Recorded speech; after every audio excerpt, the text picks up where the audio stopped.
चुनाव को लेकर हर राजनीतिक पार्टी की तरफ से अपनी घेराबंदी की जा रही है। तमाम उम्मीदवारों के नाम पर मंथन भी चल रहा है और मुद्दों की तलाश में जनता अभी देख रही है कि आखिर कौन सा चेहरा उनके लोकसभा क्षेत्र से चुनावी मैदान में होगा और जिससे उम्मीद की जा सके कि उस क्षेत्र के लिए कुछ काम हो सके। आज बड़ी चर्चा में हम इन्हीं तमाम मुद्दों पर एक एक करके विस्तार से करेंगे चर्चा।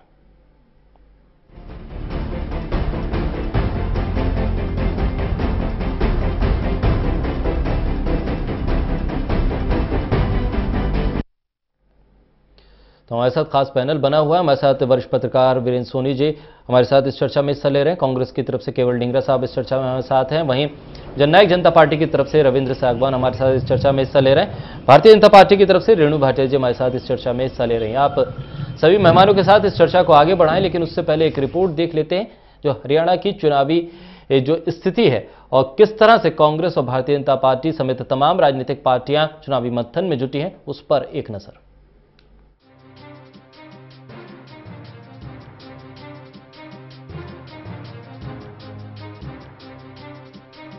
शुक्रवार रात तक हरियाणा लोकसभा चुनाव के लिए बीजेपी उम्मीदवारों की लिस्ट का इंतजार सिर्फ बीजेपी से टिकट की आस रख रहे उम्मीदवारों को ही था, बल्कि दूसरे दलों को भी बीजेपी की लिस्ट पर पैनी नजर थी। लेकिन शुक्रवार को बीजेपी लोकसभा उम्मीदवारों की हरियाणा की लिस्ट नहीं आई। कयास लगाया जा रहा है कि अब एक सप्ताह और इंतजार करना पड़ सकता है, लेकिन यह इंतजार सिर्फ बीजेपी के लिए नहीं बल्कि बाकी दलों के लिए भी पहेली बन चुका है। चर्चा हरियाणा प्रदेश की चुनाव समिति की बैठक में हुई थी। उसकी चर्चा कल सेंट्रल इलेक्शन कमेटी की बैठक में हुई है। पूरी राजनीतिक जो स्थिति है हरियाणा प्रदेश की उस पर चर्चा हुई और एक एक सीट पर जो उम्मीदवार हमारे सूची में आए थे उनके नामों के ऊपर चर्चा आई है और अभी केंद्रीय हाईकमान इस बात पर विचार करेगा कि किसको टिकट दी जाए और कब सूची ये जारी की जाए। अब ये सारी बात हमारे केंद्रीय नेतृत्व के हाथ में है। बीजेपी की लिस्ट में अब आलाकमान किसका नाम काटती है और किसको चुनाव समिति की रिकमेंडेशन पर फाइनल मोहर लगाकर हरियाणा लोकसभा चुनाव के लिए भेजती है, ये तो अब 7 या 8 दिन के बाद ही पता चल पाएगा। लेकिन हरियाणा की राजनीति में इसका दूसरे दलों पर असर कुछ इस प्रकार समझिए। हरियाणा में लोकसभा टिकटों के लिए हर पार्टी के उम्मीदवारों का इंतजार बढ़ा। बीजेपी की टिकटों की देरी से बाकी दल के भी अब वेट एंड वॉच की रणनीति पर चलेंगे। बीजेपी की टिकटों में देरी से दूसरे दलों के लिए जातिगत समीकरण के हिसाब से बीजेपी के उम्मीदवारों के ऐलान के बाद जातिगत समीकरण बैठाना मुश्किल हो जाएगा। खुद हरियाणा के पूर्व मुख्यमंत्री और कांग्रेस कोऑर्डिनेशन कमेटी के अध्यक्ष भूपेंद्र सिंह हुड्डा कह चुके हैं कि कांग्रेस उम्मीदवारों के ऐलान में जीतने की संभावनाओं की खूबी सबसे ऊपर होगी। हमारे पास मजबूत है और 30 तारीख के बाद उनके नामों पर विचार शुरू करेगी पार्टी। इलेक्शन कमेटी करेगी, फिर सेंट्रल इलेक्शन कमेटी करेगी, हाईकमान फिर फैसला करेगी। कैंडिडेट हमारे पास सशक्त कैंडिडेट हैं। कितने आवेदन? निश्चित ही हरियाणा भ्रमण पर निकल रहे कोऑर्डिनेशन कमेटी नेता बीजेपी के टिकटों की देरी के बाद अब और ज्यादा इंतजार के बाद अपने टिकटों का फैसला लेंगे। सही बात, इंडियन नेशनल लोकदल और जननायक जनता पार्टी के बीजेपी की टिकटों में देरी के ऐलान का असर इन दोनों पार्टियों की रणनीति पर भी जरूर पड़ेगा। टोटल न्यूज के लिए विनोद लांबा की रिपोर्ट। तो टिकटों में अभी देरी है और इन तमाम चीजों के बीच हर राजनीतिक पार्टी दूसरे राजनीतिक पार्टी के बढ़ते कदमों को देखकर फिर अपने कदम बढ़ाने की कोशिश कर रही है। वीरेंद्र सोनी जी, आपका रुख करूंगा। टिकट बंटवारे में जिस तरह से देरी हो रही है और हर पार्टी दूसरी पार्टी की रणनीति क्या होगी उसे भांपने में लगी है, लिहाजा अगर एक पार्टी देरी करती है उम्मीदवारों के नाम सामने लाने में तो दूसरी पार्टी के टिकट बंटवारे में भी देरी इसी हिसाब से बढ़ती जा रही है। नहीं, ये देरी नहीं हो रही। हमें लगता है कि ये देरी हो रही है। अभी काफी समय पड़ा है, मंथन के लिए भी काफी समय है। जहां पहले चरण में चुनाव होना है, अभी प्राथमिकताएं वहां की हैं, तो हरियाणा में तो 6ठे चरण का है, तो इसलिए सभी दल अपना हिसाब से देख रहे हैं, मंथन कर रहे हैं। भारतीय जनता पार्टी ने इस पर मंथन कर लिया है, प्रदेश इकाई ने केंद्रीय चुनाव समिति को नाम भेज दिए हैं, पैनल भेज दिया है। कांग्रेस भी अभी तय करेगी और इंडियन नेशनल लोकदल की भी 27 मार्च को अपनी बैठक बुलाई है। राजनीतिक मामलों की जो समिति है उनकी बैठक बुलाई है उन्होंने, तो ये अभी ये नहीं कह सकता कि विलंब हो रहा है, लेकिन ये गुना भाग हो रहा है। और ये भी सबसे बड़ी बात है कि दल बदल का खेल चल रहा है।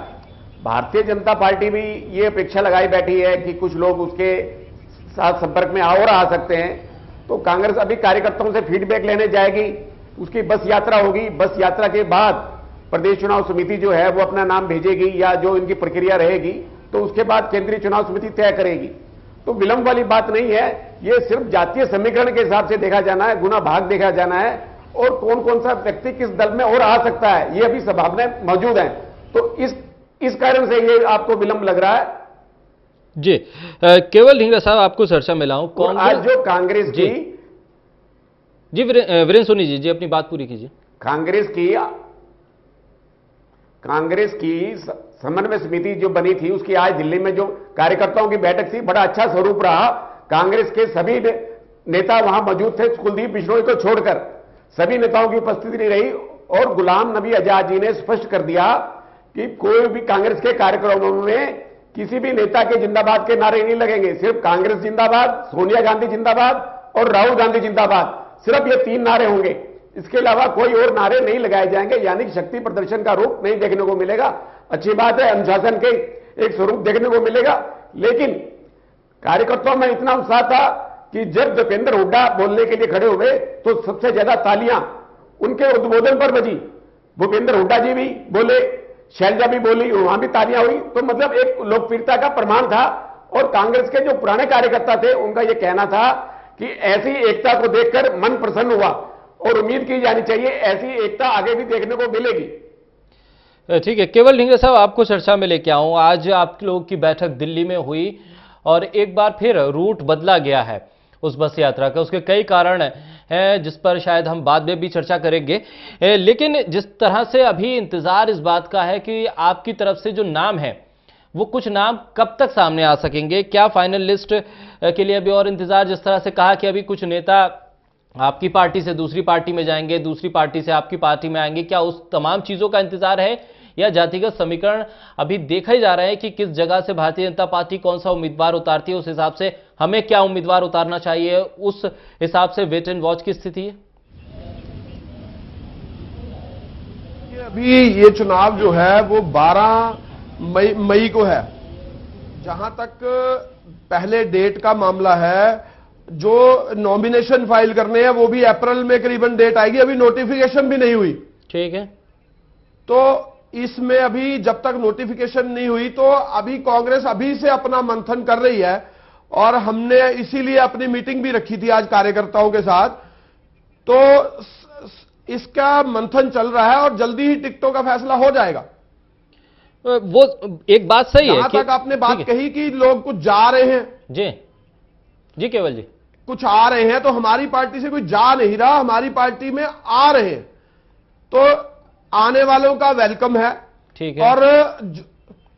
और जो लोग हमारी पार्टी की विचारधारा के हैं, हम तो उनके साथ चलते हैं और उनको टिकट देने का काम करते हैं। और ऑलरेडी हमारे पास बहुत सशक्त कैंडिडेट हैं और करीबन 1000 एप्लीकेशन आ चुकी हमारे पास। ठीक है, लेकिन 10 लोकसभा सीटों। ठीक है, मैं मतदाताओं के लिहाज से इसलिए भी पूछना चाह रहा था कि देरी हो रही है, क्योंकि आप राजनीतिक तौर पर अपने दल के हिसाब से तो समीकरण बैठा लेंगे, लेकिन आखिर जनता जिस चेहरे को आप सामने लेके आए उससे वो सवाल कब करेगी, कब वो समझ पाएगी कि ये जो चेहरा मेरे सामने आया है, जनता के सामने आया है, वो उनके काम कर पाएगा या नहीं कर पाएगा? क्योंकि आप तो नोटिफिकेशन जारी होगा, नॉमिनेशन होगा, तब जाके 15-20 दिन का वक्त बीच में मिलेगा जनता को समझने के लिए कि आखिर जो चेहरा आया है वो है कौन। वो इतने में समझ भी पाएगी, तब तक मतदान हो जाएगा। और इन तमाम चीजों में वो तमाम मुद्दे गौड़ हो जाएंगे जिस पर असल में चुनाव होना चाहिए था। उस चेहरे के इर्द गिर्द पूरा चुनाव निकल जाएगा। केवल जी? नहीं शाकिर जी, कांग्रेस पार्टी के जो चेहरे होंगे वो सशक्त चेहरे होंगे, जिसको ऐसा कोई चेहरा नहीं होगा जिसको कभी देखा नहीं है। कांग्रेस पार्टी के चेहरे वो होंगे जो सशक्त चेहरे होंगे। और दूसरी बात है, जो मुद्दों पे चुनाव होगा, मुद्दे ये होंगे जो भारतीय जनता पार्टी ने 2014 के अंदर जो वायदे किए थे और वो अपने मैनिफेस्टो में रखने के बाद पूरे नहीं किए, उन सभी चीजों की डिस्कशन होगी। और एक हमारा मैनिफेस्टो होगा जिसके अंदर हम अपने जो वायदे होंगे हमारे वो हम बताएंगे कि ये हमारी सरकार आएगी तो हम ये वायदे पूरे करेंगे। वो लोकसभा का जो हमारा प्राइम मिनिस्टर बनेगा जिसमें तो उसमें जो हमारा जो मैनिफेस्टो होगा वो काम होंगे और वो काम जो जनता 5 साल के लिए हम करेंगे वो वायदे हम उसके लिए सरकार रखेंगे मैनिफेस्टो में अपने। ठीक है रविंद्र सांगवान, मैं आपको चर्चा में जोड़ूं। जननायक जनता पार्टी आखिर किस इंतजार में है? आप लोगों को तो फैसला अब तक ले लेना चाहिए, क्योंकि आपकी पार्टी के नेता ये कह रहे हैं कि हम लोग 10 की 10 सीटों पर मजबूत उम्मीदवार भी उतारेंगे। क्या इंतजार इस बात का है कि कहीं कोई गठबंधन की स्थिति बन जाए? क्योंकि आम आदमी पार्टी से भी आप लोगों की चर्चा चलती रही है, बातचीत होती रही है, क्या उसका इंतजार है या अभी जिस कोर कमेटी की बैठक का आप लोग बार बार जिक्र करते हैं वो बैठक होगी उसके बाद ही तमाम चीजें सामने आ पाएंगी? देखिए, हमारी अप्रैल के पहले सप्ताह में कोर कमेटी की बैठक है। उसमें कोर कमेटी की बैठक जो फैसला लेगी, जिन प्रत्याशियों को वो चुन करके जनता के बीच में उतारेगी, वो जनता के बीच में आप देखना जननायक जनता पार्टी सबसे पहले उम्मीदवारों की घोषणा भी करने का काम करेगी और सबसे पहले आपके बीच में आकर वोट भी मांगने का काम करेंगे। और आप देखना जननायक जनता पार्टी के जो कैंडिडेट होंगे वो कैंडिडेट जनता के बीच के होंगे। हमारे कैंडिडेट दूसरी पार्टियों से इंपोर्ट किए हुए नहीं होंगे। ठीक है। और जहां तक गठबंधन की बात है, जी उसके लिए हमने 3 सदस्यीय कमेटी का गठन किया है। वो कमेटी जो भी फैसला करेगी, हरियाणा प्रदेश का जननायक जनता पार्टी का एक एक कार्यकर्ता उसको आगे बढ़ाने का काम करेगा। रविंद्र, एक सवाल और आपसे पूछ लूं, क्योंकि आज अभय चौटाला ने नेता प्रतिपक्ष के पद से इस्तीफा देने का एक पत्र स्पीकर को लिखा है और साथ ही उन्होंने कुछ विधायकों के नाम भी दिए हैं कि उन्हें अयोग्य घोषित किया जाए। उसमें नैना चौटाला का नाम भी शामिल है, और भी विधायक हैं। किस तरह से प्रतिक्रिया देगी जननायक जनता पार्टी इस पे? देखिए, इंडियन नेशनल लोकदल आज हरियाणा प्रदेश में खत्म हो चुकी है। जिस तरह से हरियाणा प्रदेश में इंडियन नेशनल लोकदल के जो भी विधायक थे वो दूसरे घर ढूंढ रहे हैं, आज हरियाणा प्रदेश में इंडियन नेशनल लोकदल का वर्चस्व बचा नहीं है। आज वो अपने वर्चस्व को बचाने के लिए इस तरह के उल जुलूल चीजें कर रहे हैं। और देखना आप आने वाले दिनों में लोकसभा चुनाव से पहले यहां कोई भी विधायक इंडियन नेशनल लोकदल में बचेगा नहीं, सभी विधायक दूसरे दलों में शामिल होने का काम करेंगे।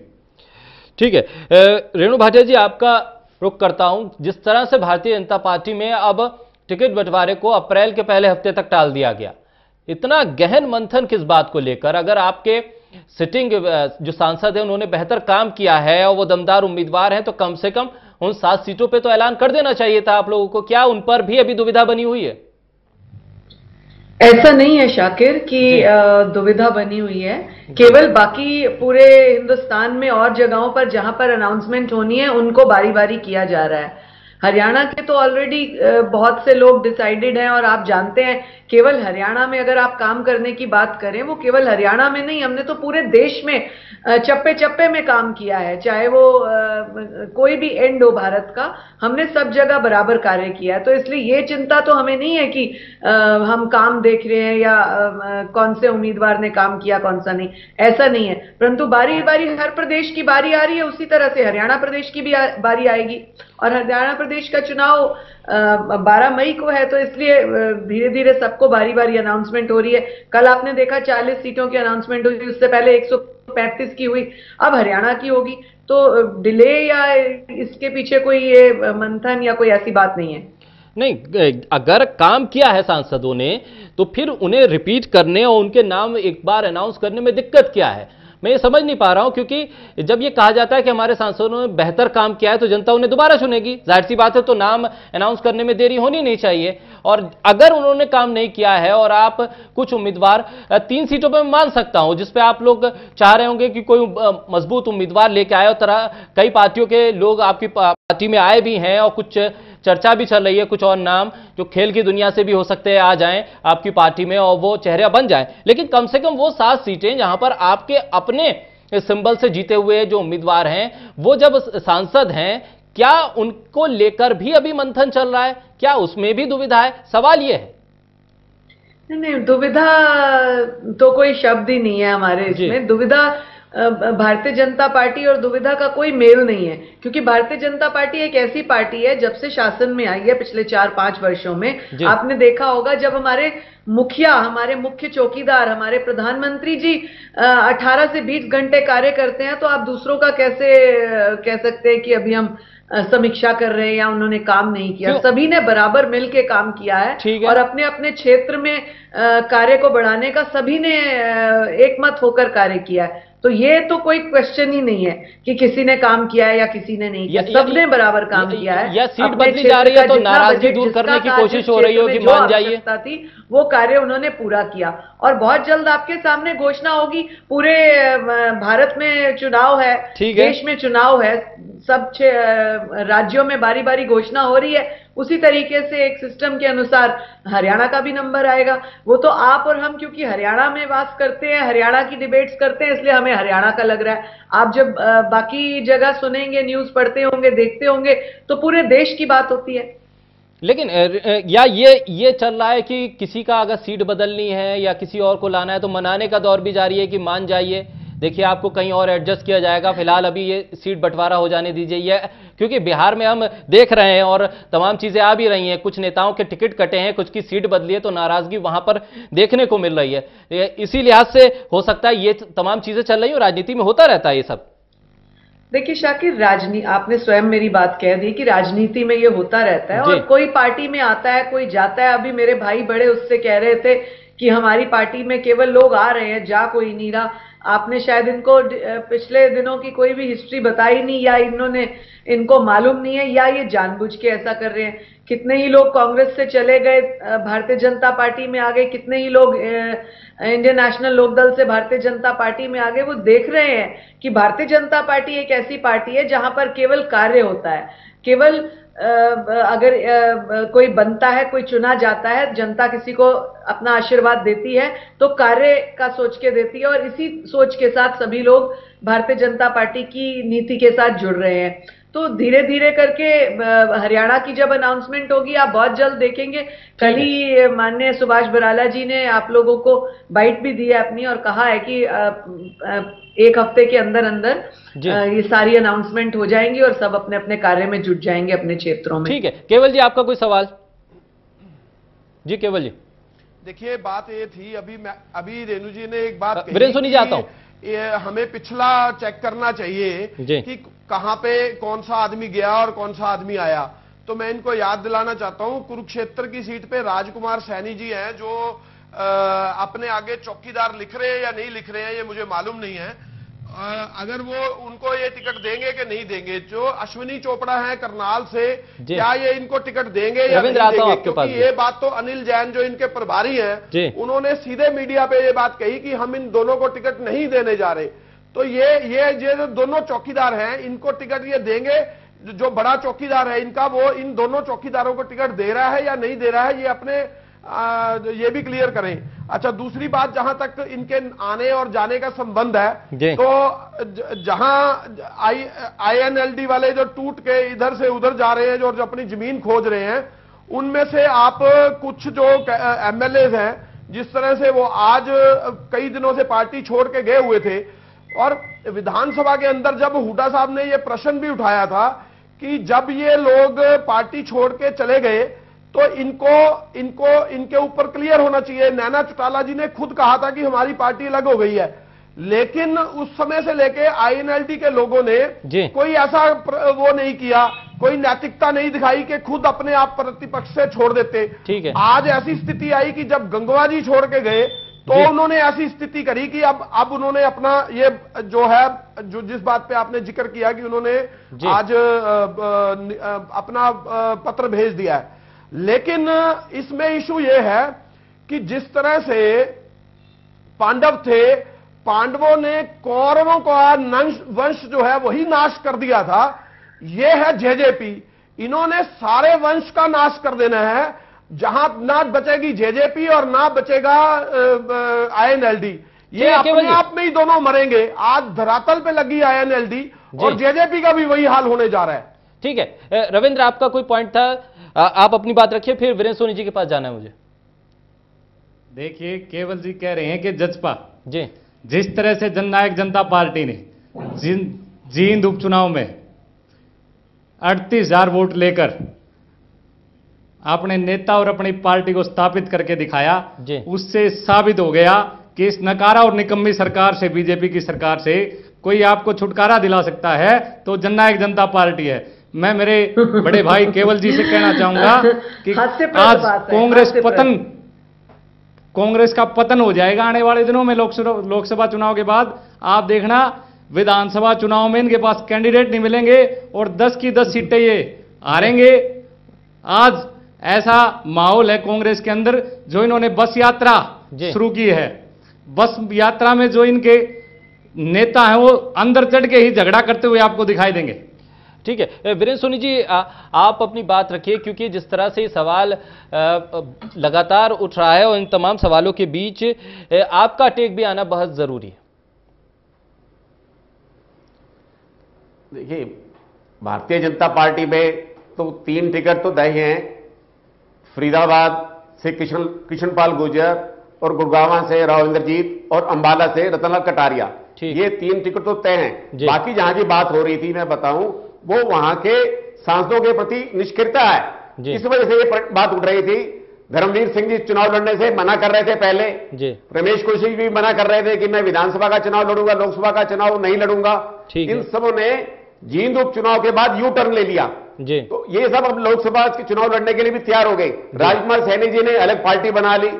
तो इन सांसदों के खिलाफ भी निष्क्रियता थी और है भी, और इस वजह से पार्टी को समय लग रहा है। रेणु भाटिया जी पार्टी के प्रवक्ता हैं, वो बात खुले मन से नहीं कह सकती, लेकिन मैं बताऊं, करनाल से अश्विनी चोपड़ा जी ने 2014 के चुनाव के समय में पार्टी टिकट के आवेदन भी नहीं किया था, उनका नाम पैनल भी नहीं था। लेकिन करनाल में भारतीय जनता पार्टी के कार्यकर्ताओं में इतनी फूट थी, जो स्थानीय टिकट के दावेदार थे उनमें आपसी फूट थी, टिकट के लिए जद्दोजहद चल रही थी, इसलिए पार्टी की ओर से अश्विनी चोपड़ा जी का नाम सुझाया गया। जब सुषमा स्वराज जी ने अश्विनी चोपड़ा जी को फोन किया कि आपने चुनाव लड़ना है, तो उन्होंने मना करते हुए कहा कि मैंने तो मुख्यमंत्री बनना है, लोकसभा का चुनाव नहीं लड़ना। तो सुषमा जी ने कहा कि मुख्यमंत्री तभी बनोगे जब आप पहले सांसद बनोगे, तो इसीलिए उन्होंने लोकसभा का चुनाव लड़ा। वो भी बाद में मुख्यमंत्री के खिलाफ भी बोलने लग गए, फिर उनका वो अस्वस्थ हो गए। तो इस बात कह रहा हूं, ये जरूरी नहीं है जिनका नाम पैनल में हो उन्हें टिकट मिलती है। ये टिकट भारतीय जनता पार्टी में जो भी नाम ऊपर से जीतने की स्थिति में होगा या जो नाम सुझाया जाएगा, केंद्रीय चुनाव समिति उस पर भी विचार कर सकती है। ठीक है रेणु भाटिया जी, यानी कि पैराशूट उम्मीदवार भी हो सकते हैं। बहुत छोटे में कमेंट चाहूंगा आपका, उसके बाद ब्रेक पे जाना है मुझे। देखिए, हमारे जो कलराज मिश्र जी हैं, जो यहाँ के प्रभारी हैं लोकसभा के हरियाणा के, उन्होंने आपको बाइट दी थी, बड़े स्पष्ट रूप से उन्होंने कहा हमारी पार्टी में जो भी आया है, पार्टी का सदस्य है, पार्टी का कार्यकर्ता है और हमारी पार्टी की सोच के साथ सोच रखता है, राष्ट्रवादिता रखता है, राष्ट्र के हित की बात सोचता है, वो हमारे कमल निशान पर चुनाव लड़ेगा। तो भारतीय जनता पार्टी एक ऐसी पार्टी है जहां पर परिवारवाद से हटके चुनाव समिति उस चीज को देखती है कि कौन सा ऐसा व्यक्ति है जिसका जनता के साथ जुड़ाव होगा, जनता का प्रिय बनेगा, उसको पार्टी टिकट भी देती है और चुनाव हम सभी लोग साथ जुड़ जाते हैं। हमारे लिए कैंडिडेट कमल का फूल है। भारतीय जनता पार्टी की समिति जिसके ऊपर हाथ रखेगी वो हमारा कैंडिडेट है। ठीक है, एक ब्रेक का वक्त हो रहा है, ब्रेक के लिए रुकेंगे और उसके बाद बात होगी कि आखिर मुद्दे क्या कुछ रह सकते हैं और किस तरह से चुनावी मंथन में जातिगत समीकरण हावी रहेंगे।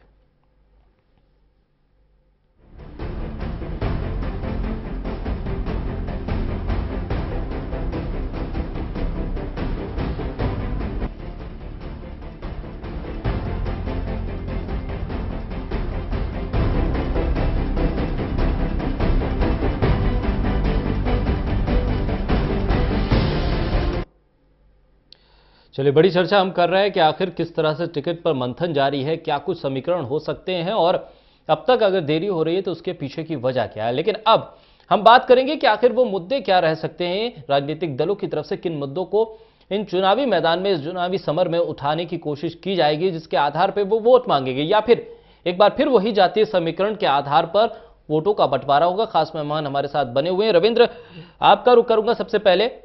जननायक जनता पार्टी नई पार्टी के तौर पर आप इसे स्थापित कर रहे हैं, क्या कुछ एजेंडा है आप लोगों का, क्या कुछ मुद्दे हैं, कोई रोड मैप हरियाणा की जनता को आप देना चाहें कि 10 सीटें अगर हरियाणा की जनता आपको देती है लोकसभा की, तो क्या कुछ कर पाएंगे आप लोग? देखिए, मैं युवा हूं, पहले बात करूंगा युवाओं की। आज हरियाणा प्रदेश में सबसे बड़ी कोई समस्या है तो बेरोजगारी की समस्या है। आज हरियाणा प्रदेश के जिस तरह से बेरोजगारी की समस्या का समाधान ये सरकार नहीं कर पा रही, आने वाले दिनों में अगर जनता के आशीर्वाद से जननायक जनता पार्टी की हरियाणा के अंदर सरकार बनती है और 10 के 10 लोकसभा के सांसद हमारे जीत के आते हैं, हमारा मुख्य एजेंडा रहेगा रोजगार, शिक्षा, स्वास्थ्य, किसान, कमेरा, गरीब, मजदूर, व्यापारी, कर्मचारी सबको साथ लेकर 36 बिरादरी को साथ लेकर हम राजनीति करेंगे और सबका विकास करेंगे, सबको साथ लेकर काम करेंगे। रविंद्र, आपको कहां लग रहा है कि हरियाणा में अभी किन ऐसी 1 से 3 चीजों की जरूरत है जो सबसे पहले होनी चाहिए, जिस पर अभी तक सरकार का ध्यान नहीं गया है?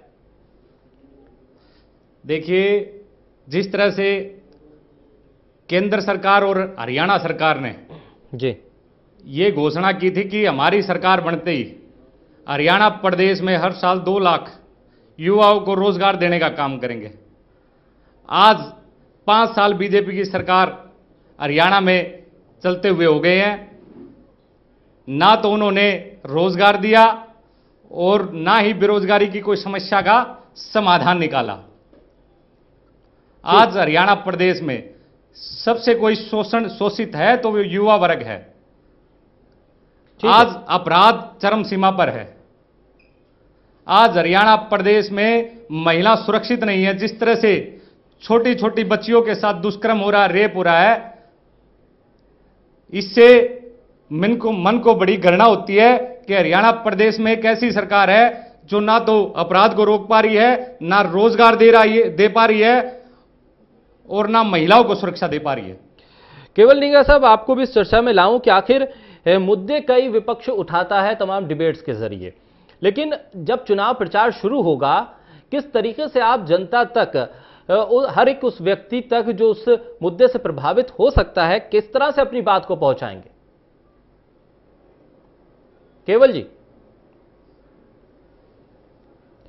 चलिए केवल जी के पास जाने की कोशिश करेंगे। कुछ तकनीकी समस्या है। रेणु भाटिया जी, आपका ही रुख कर लेते हैं। जो मुद्दे जननायक जनता पार्टी की तरफ से उठाए गए हैं, किस तरह से सरकार बता पाएगी कि नहीं, हमने बहुत कुछ किया है? कानून व्यवस्था एक सबसे बड़ा मुद्दा है जिस पर सरकार को लगातार विपक्ष घेरता है। कई मुद्दे हुए।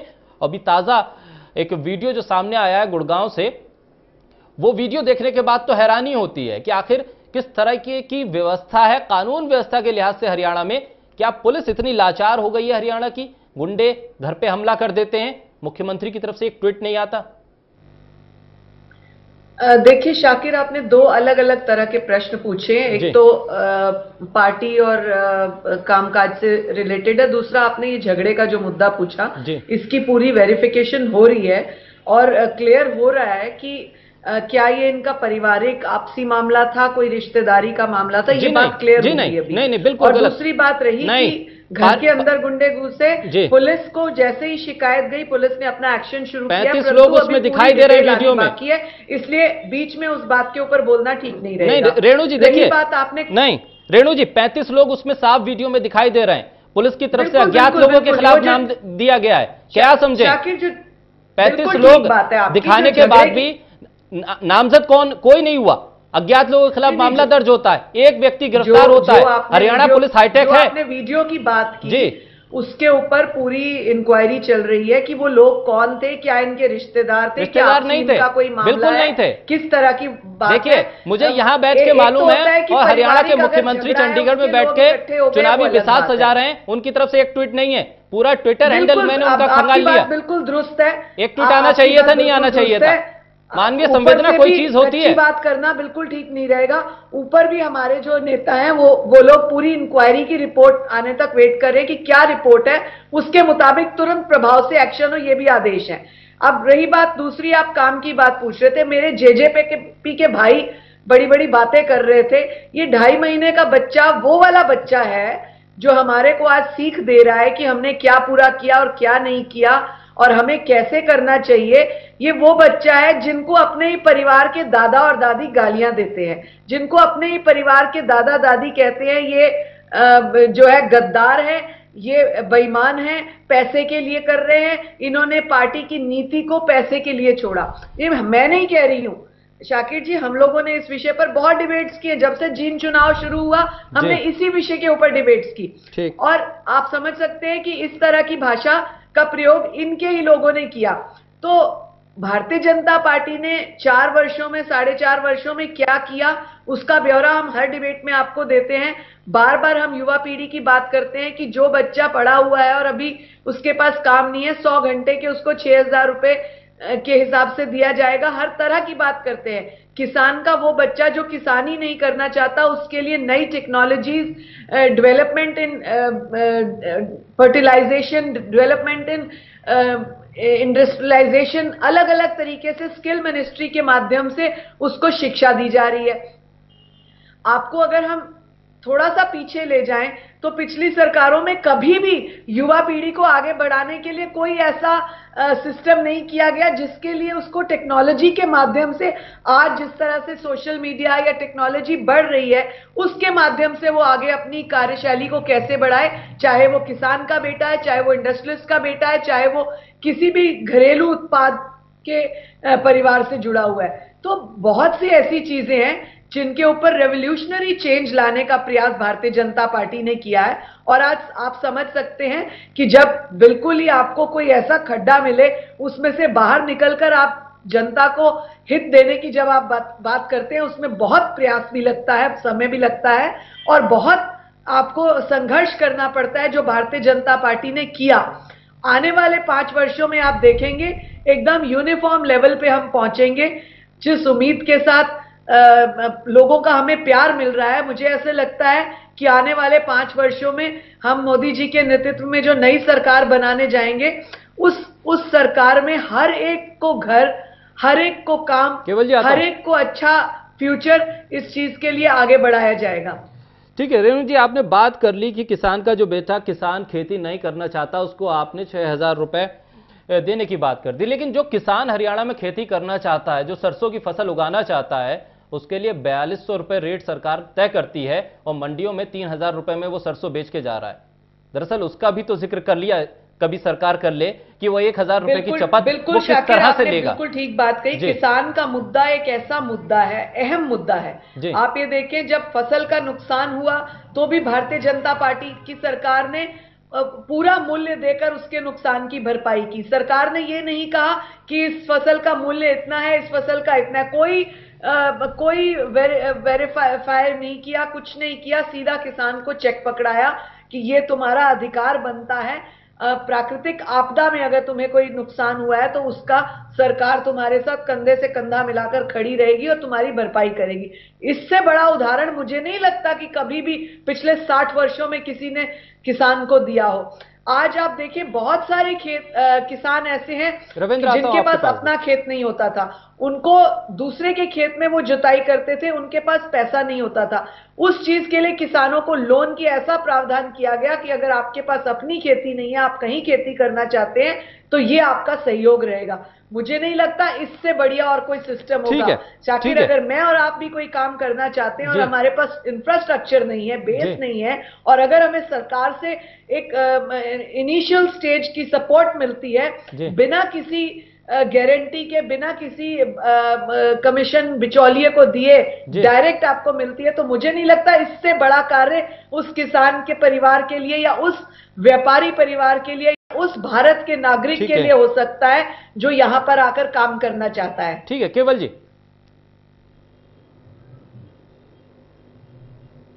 देखिए, ये जो बात कर रहे थे बड़ा लंबा चौड़ा बोला मैडम ने, और तथ्य इसमें कोई था नहीं।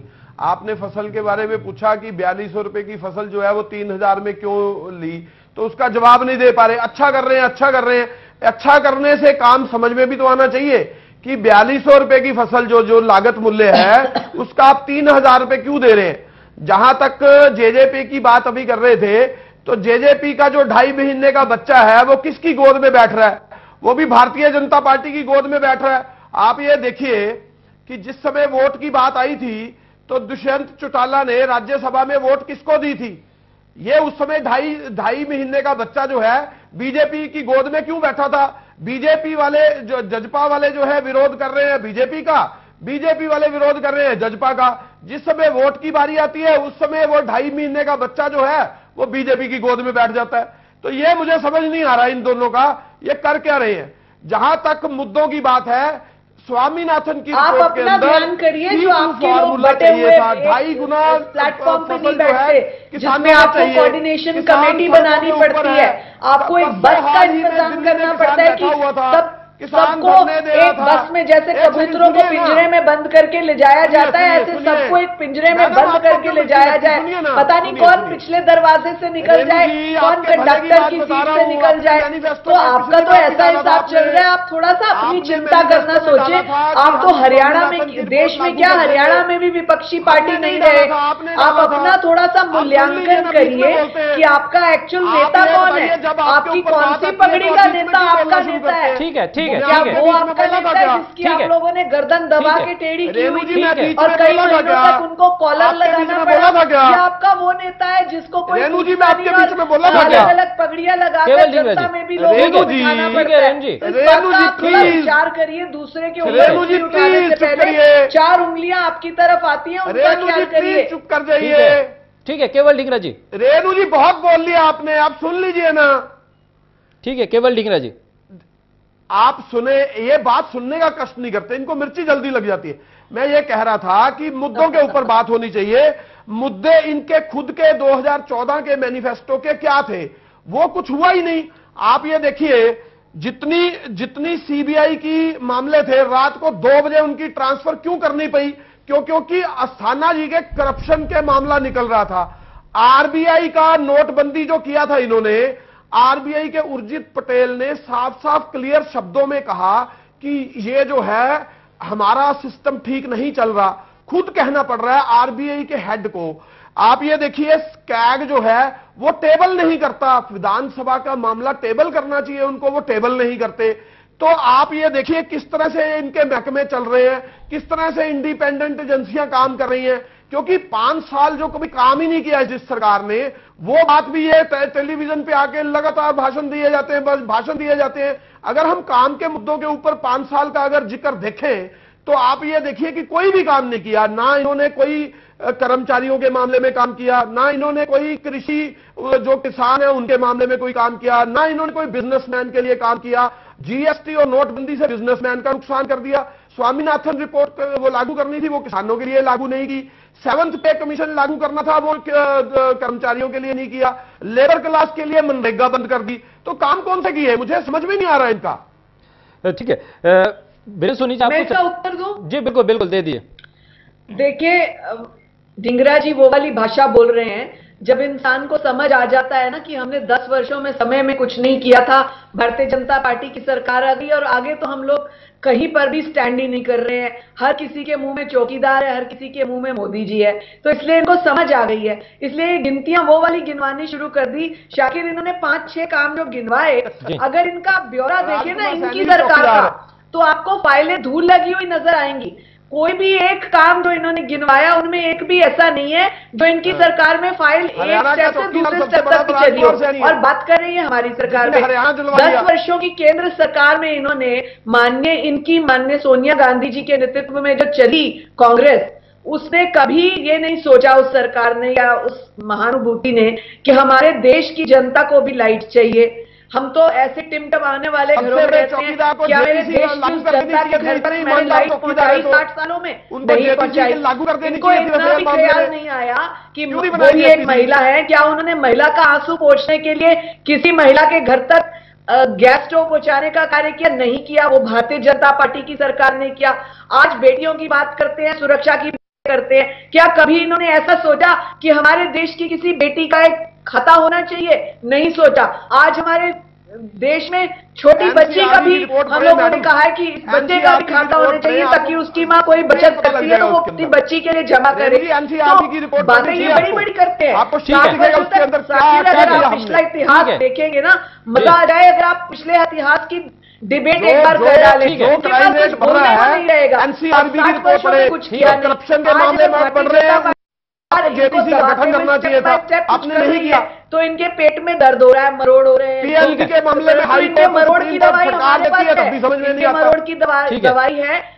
ठीक है, मोदी सरकार एक बार दोबारा, जब एक बार फिर मोदी सरकार जब आपको सरकार अपने आप समझ आ जाएगा आपको पीएलसी के मामले में क्या कार्य किया और आगे आने वाले चर्चा में लेना है बच्चों के रेणु जी, मोदी जी ने जहाज की कीमत में क्या कार्य करना है। ठीक है रेणु जी, केवल जी, ठीक है केवल जी, अब मुझे वीरेंद्र सोनी जी को चर्चा में लेना है। दरअसल हरियाणा की सियासत में चौकीदारी शब्द भी आया, मुख्यमंत्री ने अपने नाम के आगे चौकीदार लगाया। बेटी बचाओ बेटी पढ़ाओ का नारा भी हरियाणा से ही उठता है, लेकिन जो वीडियो आया, बार बार जिक्र करूंगा उसका क्योंकि रोंगटे खड़े करने वाला वो वीडियो, उसमें भी बेटियां हैं, वो चिल्ला रही हैं।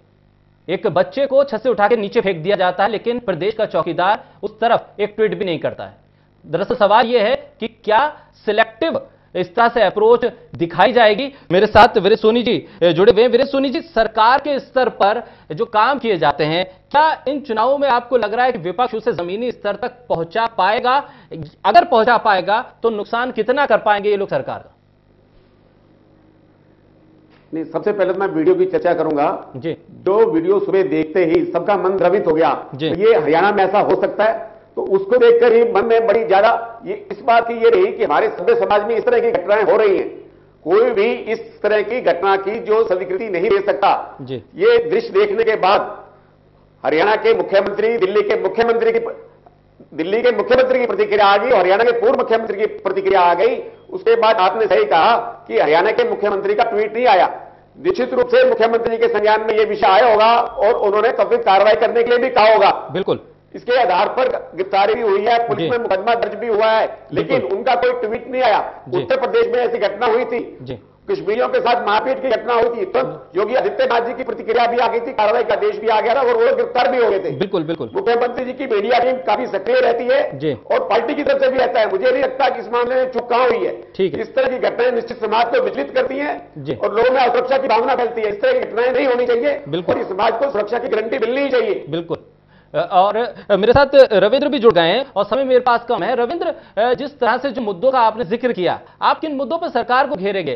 क्योंकि मुख्यमंत्री और मौजूदा सरकार ये कह रही है कि हमने युवाओं के लिए बेहतर काम किया, किसानों को लेकर हमने तमाम तरह की स्कीमें चलाई हैं और उन स्कीमों का किसानों को फायदा भी हुआ है। आप किस तरह से घेरेंगे सरकार को? भारतीय जनता पार्टी पूंजीपतियों की पार्टी है।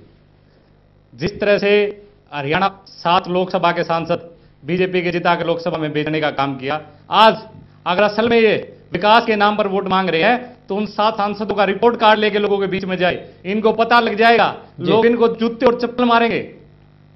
आज हरियाणा प्रदेश में जो लोग कहते थे अच्छे दिन आएंगे, कहां है अच्छे दिन? जो लोग कहते थे लाखों युवाओं को रोजगार मिलेगा, कहां मिला रोजगार? बताए, ये मेरी बहन जी कह रही है बार बार, ठीक है, ये किया हमने, वो किया, कहां मिला रोजगार? कहां है अच्छे दिन? महिला सुरक्षा की बात, चप्पल तैयार पड़े आपके दादा और दादी के, आपके लिए, अपने पोतों के लिए, सभ्यता की भाषा का इस्तेमाल।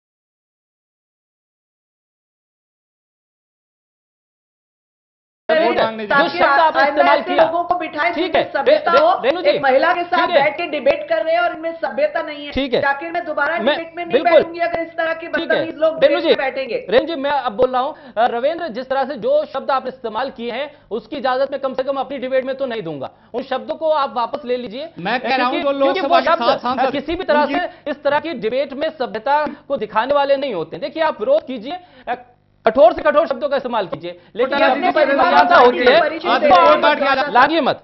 देखिए, वो शब्द आप इस डिबेट में कम से कम मेरे सामने तो आप इस्तेमाल नहीं कर सकते, उसकी इजाजत मैं नहीं दूंगा।